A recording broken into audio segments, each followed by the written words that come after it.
ഇന്നത്തെ നമ്മുടെ റെസിപ്പി വെറും 10 മിനിറ്റിനുള്ളിൽ നമുക്ക് ഉണ്ടാക്കിയെടുക്കാൻ പറ്റുന്ന ഒരു ഉണ്ണിയപ്പത്തിൻ്റെ റെസിപ്പിയാണ്. നമുക്ക് ചായ തിളക്കുമ്പോഴത്തേക്കും ഇൻസ്റ്റൻ്റ് ആയിട്ട് ഉണ്ടാക്കിയെടുക്കാൻ പറ്റുന്ന നല്ല ടേസ്റ്റി ആയിട്ടുള്ള ഉണ്ണിയപ്പമാണ്. ഇത് നമ്മൾ റവ വെച്ചിട്ടാണ് ചെയ്യുന്നത്.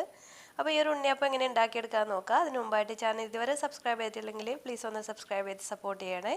അപ്പോൾ നമുക്ക് ഉണ്ണിയപ്പത്തിനായിട്ട് ഞാനിവിടെ 3 അച്ച് ശർക്കര എടുത്തിട്ടുണ്ട്.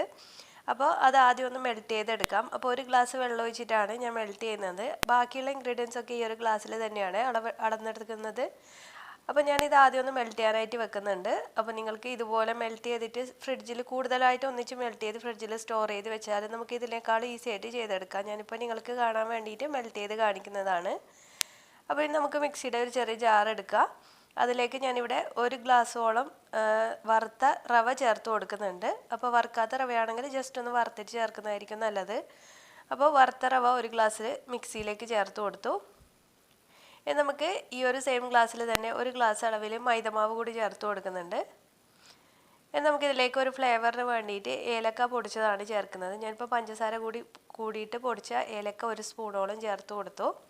അതുപോലെ തന്നെ ഒരു 1/4 സ്പൂണിലും കുറവായിട്ട് ബേക്കിംഗ് സോഡ ചേർക്കുന്നുണ്ട്. അപ്പോൾ ബേക്കിംഗ് പൗഡറാണ് കയ്യിലെങ്കിൽ 1/2 സ്പൂൺ ചേർത്തോളൂ. അപ്പോൾ ബേക്കിംഗ് സോഡ ചേർക്കുമ്പോൾ ഒരിക്കലും കൂടിപ്പോവാതെ ശ്രദ്ധിക്കുക. പിന്നെ ഇതിൻ്റെ മധുരമൊക്കെ ഒന്ന് ബാലൻസ് ചെയ്യാനായിട്ട് 2-3 നുള്ളു ഉപ്പ് കൂടി ചേർത്ത് കൊടുക്കുന്നുണ്ട്. ഇനി നമുക്കിതിലേക്ക് വേണ്ടത് മൈസൂർ പഴമാണ്. അപ്പം നമ്മുടെ നാട്ടിൽ മൈസൂർ പഴം എന്നാണ് പറയുന്നത്. നല്ല പഴുത്ത ഒരു മൈസൂർ പഴമാണ് ഇതിന് ആവശ്യമായിട്ടുള്ളത്. അപ്പോൾ ചില നാട്ടിലൊക്കെ പാളയംകോടൻ പഴം എന്നാണ് പറയാറ്. അപ്പം ഞങ്ങൾ മൈസൂർ പഴം എന്നാണ് പറയുക. ഒരു പഴം ചേർത്ത് കൊടുത്തു. ഇനി നമുക്കിത് നേരത്തെ മെൽറ്റ് ചെയ്ത് വെച്ചിരിക്കുന്ന ശർക്കര പാനി ഒഴിച്ചിട്ട് നന്നായിട്ടൊന്ന് അരച്ചെടുക്കണം. ഒരുപാട് അരഞ്ഞേണ്ട ആവശ്യമൊന്നുമില്ല. നന്നായിട്ട് പഴമൊക്കെ ഒന്ന് ഉടഞ്ഞു വരുന്ന രീതിയിൽ അരച്ചെടുത്തിട്ട് വരാം. അപ്പോൾ അരച്ചെടുത്തതിന് ശേഷം അത്യാവശ്യം നല്ല തിക്കായിട്ടാണ് ഉള്ളത്. നമുക്ക് നെയ്യപ്പത്തിനൊക്കെ ഇരിക്കുന്ന ആ ഒരു കൺസിസ്റ്റൻസിയിലാണ് ബാറ്റർ വേണ്ടത്. അപ്പോൾ ഞാൻ ഇതിലേക്ക് ഒരു 1/4 ഗ്ലാസ് വെള്ളം കൂടി ചേർത്തിട്ട് മിക്സ് ചെയ്ത് കൊടുക്കുന്നുണ്ട്. അപ്പോൾ നിങ്ങൾക്ക് ഇതിനേക്കാൾ കുറച്ച് ലൂസിലാണ് കിട്ടിയെങ്കിൽ വെള്ളം ചേർക്കേണ്ട ആവശ്യമില്ല. അപ്പോൾ നിങ്ങളുടെ പഴത്തിനൊക്കെ അനുസരിച്ച് ചെറിയ വ്യത്യാസങ്ങൾ വരാം. അപ്പോൾ ഇത്രയും നല്ല തിക്കാണെങ്കിൽ കുറച്ച് വെള്ളം ചേർത്തിട്ട് കുറച്ചൊന്ന് ലൂസാക്കി എടുക്കുക. കണ്ടില്ലേ, ഈ ഒരു രീതിയിൽ വരുന്നത് വരെ നമുക്കൊന്ന് ലൂസൻ ചെയ്തെടുക്കാം. നമുക്ക് ഇതിലേക്ക് 2 കാര്യങ്ങൾ കൂടി ചേർത്ത് കൊടുത്താൽ മതി.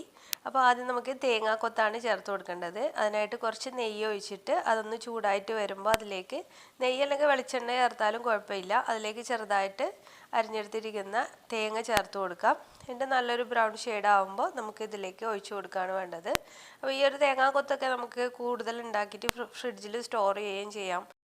അപ്പോൾ തേങ്ങാക്കൊത്തും ശർക്കരപ്പാനിയൊക്കെ ഫ്രിഡ്ജിലുണ്ടെങ്കിൽ നമുക്ക് ഇതിനേക്കാൾ സിമ്പിൾ വീട്ടിൽ പെട്ടെന്ന് തന്നെ ഉണ്ടാക്കിയെടുക്കാം. സ്കൂൾ വിട്ട് വരുമ്പോൾ കുട്ടികൾക്കൊക്കെ പെട്ടെന്ന് ഉണ്ടാക്കി കൊടുക്കാൻ പറ്റിയ നല്ലൊരു സ്നാക്ക് തന്നെയാണല്ലോ. നമുക്കിതിലേക്ക് കറുത്ത എള്ളാണ് ചേർത്ത് കൊടുക്കുന്നത്. കയ്യിലുണ്ടെങ്കിൽ ചേർക്കാൻ നിർബന്ധമില്ല. ഞാനിവിടെ ഒരു ടേബിൾ സ്പൂണോളം കറുത്ത എള്ള് കൂടി ചേർത്ത് കൊടുത്തു. അപ്പോൾ നമ്മുടെ കുയ്യപ്പത്തിനുള്ള ബാറ്റർ ഇവിടെ റെഡിയായി. ഇനി നമുക്ക് ഉണ്ണിയപ്പം ചുട്ടെടുക്കാനായിട്ട് ഒരു ഉണ്ണിയപ്പ ചട്ടിയിലേക്ക് വെളിച്ചെണ്ണയാണ് ചേർത്ത് കൊടുത്തത്. അത് നന്നായിട്ട് ചൂടായി വരുമ്പോൾ നമുക്ക് ഓരോ കുഴിയിലേക്ക് ഇതുപോലെ ഒഴിച്ചു കൊടുക്കാം. ഒരുപാട് ഫുള്ളായിട്ട് ഒഴിക്കുന്നതിന് നല്ലത് കുറച്ചൊന്ന് കുറവായിട്ട് ഒഴിക്കുന്നതായിരിക്കും. എന്നിട്ട് നമുക്ക് ഇതൊരു മീഡിയം ഫ്ലെയിമിലേക്ക് വെച്ച് കൊടുക്കാം.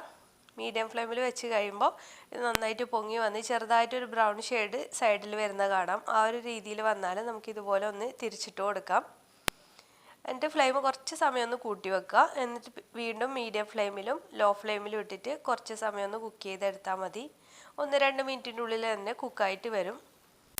അപ്പോൾ 2 സൈഡിലും നല്ലൊരു ഗോൾഡൻ ഷെയ്ഡ് വരുമ്പോൾ നമുക്കിത് കോരി മാറ്റാം. ഹൈ ഫ്ലെയിമിൽ വെച്ചിട്ട് പെട്ടെന്ന് ഗോൾഡൻ ഷെയ്ഡിലാക്കിയാൽ ഉള്ളു വേവാത്ത പ്രശ്നം വരും.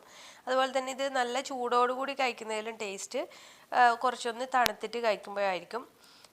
അപ്പോൾ ഇതുപോലെ തന്നെ ബാക്കിയുള്ള എല്ലാ ഉണ്ണിയപ്പവും ഞാൻ ചെയ്തെടുക്കുകയാണ്. അപ്പോൾ ഈ ഒരു മെഷർമെൻറ്റിൽ നമുക്ക് ഏകദേശം ഒരു 28 ഉണ്ണിയപ്പത്തിൻ്റെ മാവുണ്ട്. ഇത് നമ്മൾ ചെയ്തെടുക്കുകയാണെങ്കിൽ പിന്നെ നിങ്ങളുടെ ഉണ്ണിയപ്പത്തിൻ്റെ കുഴിയുടെ വലുപ്പത്തിനനുസരിച്ചൊക്കെ ചെറിയ വ്യത്യാസം അങ്ങോട്ടും ഇങ്ങോട്ടും വരാം.